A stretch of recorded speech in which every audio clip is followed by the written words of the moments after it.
शनिवार को पटना महानगर जनता दल यूनाइटेड कार्यकर्ता सम्मेलन का आयोजन राम लखन सिंह यादव कॉलेज अनीसाबाद पटना महानगर के जिला अध्यक्ष आसिफ कमाल की अध्यक्षता में संपन्न हुआ।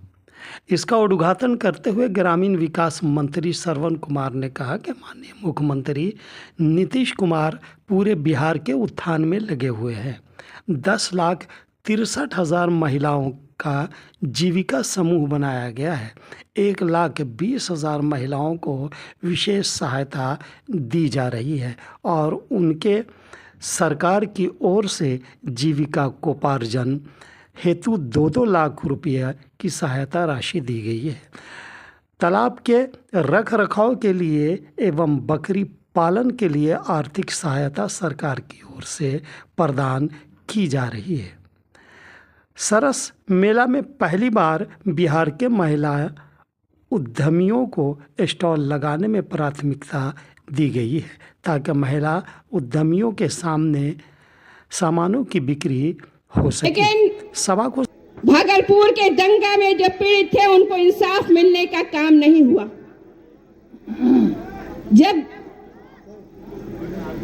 माननीय मुख्यमंत्री जी ने बिहार की क़यादत की बागडोर अपने हाथों में ली, तब उन्होंने इंसाफ के साथ तरक्की के राह पे चलने में एक कदम भागलपुर के दंगा पीड़ितों की तरफ बढ़ाया और जो लोग उसमें मारे गए थे उनके आश्रितों को, उन यतीम बच्चों जिनके आंख में आंसू थे, उनके आंसू को पोंछने का काम किया। किसी यतीम के सर पर अगर किसी ने हाथ फेरा है वो हमारे नेता नीतीश कुमार ने फेरा है। अगर किसी बेवा के को उनको मदद करने का काम किया तो हमारे नेता नीतीश कुमार ने किया। जो उसमें मारे गए थे उनके आश्रितों को पेंशन देने का काम किया, पेंशन देके उनके आंसुओं को पोंछने का काम किया और जो दंगाई थे उसे जेल भेजने का काम किया। उस दंगाई को जब मियां बीवी की हुकूमत थी उन्हें अच्छा शहरी होने का अवार्ड दिया गया था। मैं अपने अक़लियत के भाइयों से कहना चाहती हूं कि बहुत लोग जज्बात को उभार कर राजनीति करते हैं। हमें जज्बात की राजनीति नहीं करनी है, बल्कि सोच समझकर होशो हवास में राजनीति कीजिए कि जो आपके साथ कदम से कदम मिलाकर आपके दुख दर्द में शामिल है, आपको आपका हक दे रहा है, आप उनको उनका साथ दें। आपका कहते हैं विपक्ष के लोग मुसलमानों को डराते हैं और कहते हैं इस्लाम खतरे में है। अरे ना इस्लाम खतरे में था, न है और न रहेगा। मैं ज्यादा वक्त लेना नहीं चाहती, सिर्फ एक बात कहना चाहती हूं अपने अक़लियत भाइयों से कि जज्बात की राजनीति ना करें। कहा जाता है वो कौम की हालत ना बदली जिसे खुद ना एहसास हो अपने बदलने का। अगर हम सोच समझ की राजनीति नहीं करेंगे तो आने वाली नस्ल भी हमें बख्शेगी नहीं।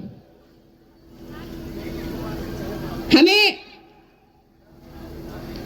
अपने नेता के हाथों को मजबूत करने के लिए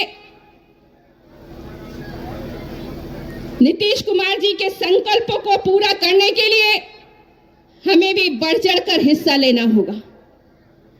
कुरान में कहा गया है, सूरह रहमान में जो कुरान शरीफ की सजावट है उसमें कहा गया है हल जज़ाउल एहसान इल्ल एहसान, यानी एहसान का बदला एहसान से चुकाइए। नीतीश कुमार जी ने जो एहसान हम मुसलमानों के साथ किया है, आने वाले दिनों में जो चुनाव है 25 में, उसमें भी हम उन्हें वोट देकर एहसान का बदला एहसान से चुकाएंगे। यही संकल्प, यही अज़्म, यही कसम हमें खाना है। बहुत काम किया है, एक एक चीज की चर्चा हमारे साथियों ने किया है। और आप जो बैठे लोग हैं, आप भी पहले से आपको सारी चीज़ों की जानकारी पहले से है, लेकिन ये जो कार्यकर्ता सम्मेलन है इसमें जो चीज़ें की गई है उसको आपको बताया इसलिए जा रहा है कि आपके दिल और दिमाग में ये बात ताज़ा मिले, इसके लिए ये सूचनाएं आपको दी जा रही है। हम सबको मालूम है कि बिहार में 2005 से पहले बिहार के क्या हालात थी। 2005 से पहले की बिहार के हालात को हम सब लोग अगर देखेंगे तो ये समझ में बात आ जाएगी कि 2005 के पहले का बिहार क्या था और 19 सालों में बिहार कहाँ पहुँच गया। ये बात हम जब समीक्षा करेंगे तो पता चलेगा। लेकिन जो हमारे नई पीढ़ियाँ हैं जिनकी उम्र 25 साल और 26 साल है, ये हमारे जो नौजवान हैं उनको शायद बिहार की हालत पूरी तरह से मालूम नहीं है। जब ये हमारे नौजवान आँख उन्होंने खोला होगा तो देखा होगा कि बिहार में तो सड़क है, बिहार में तो बिजली है और बिहार में तो स्कूल है, बिहार में अस्पताल है।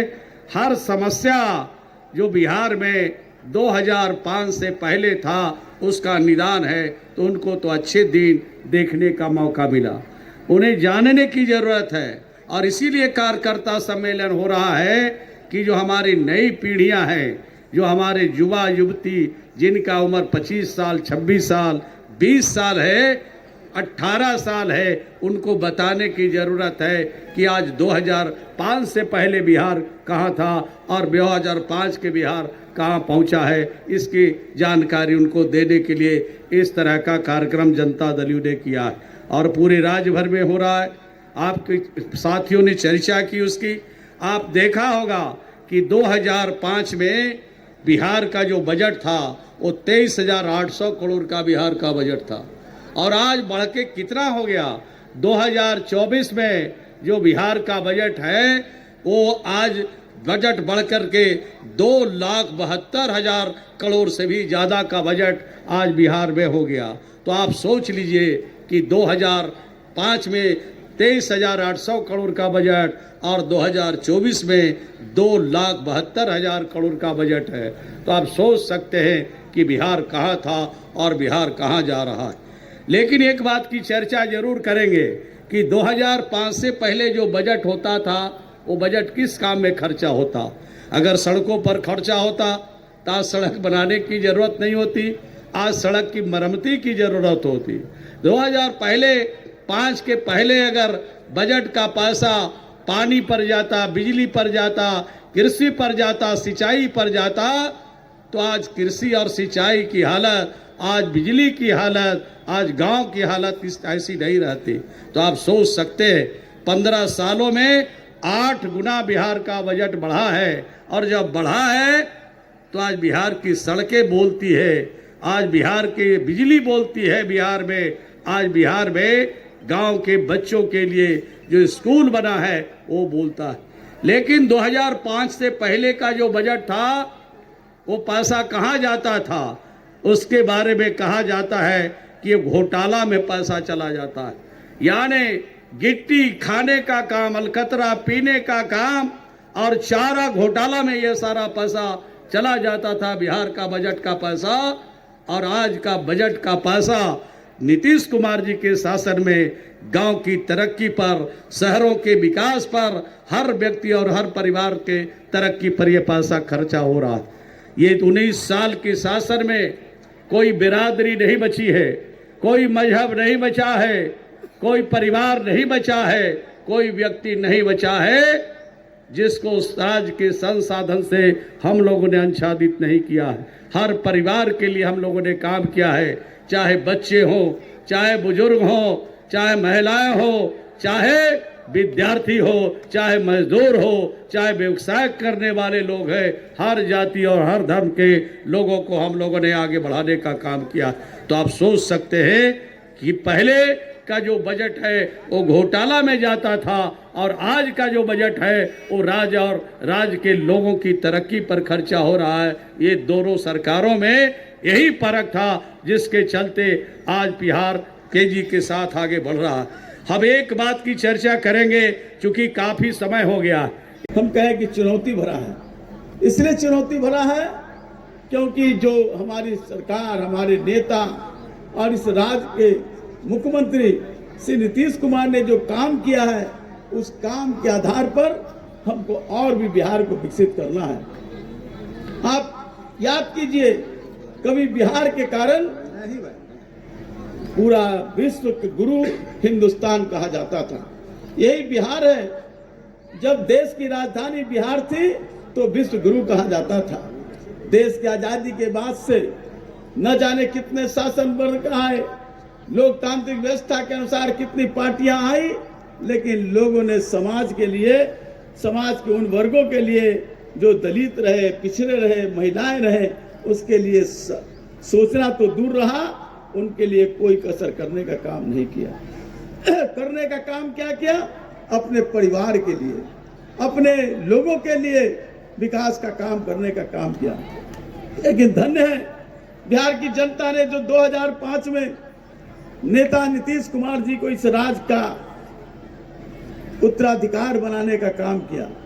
जब नीतीश कुमार जी इस राज्य के बने, चारों तरफ अंधेरा था, नरसंहार का वातावरण चल रहा था, चारों तरफ सड़कें जर्जर थी, दलित अपने आप को उपेक्षित महसूस करने का काम करता था, असुरक्षित महसूस करने का काम करता था।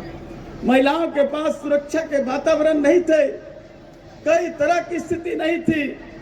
बिहार के पास कहा जाता था कि बिहार के पास कोई आर्थिक स्थिति नहीं है, कहा जाता था कि कंगाली बिहार, पिछड़ा बिहार, जर्जर बिहार कहा जाता था। दलित शायद सोचने को मजबूर होता था कि शायद हमारे भविष्य में सिर्फ यहाँ हमारी दुख और दुख के ही देखने की जरूरत है। अपने माँ बहन जब बच्चे को शिक्षा नहीं दे पाते थे, भरपेट अनाज देने का काम नहीं करते थे, लोगों को अपने अंदर आंखों के आंसू सुख सुख करके तेजाब की तरह आंखों में भर गए थे और आंखों की रोशनी भी चली जा रही थी। ये था बिहार।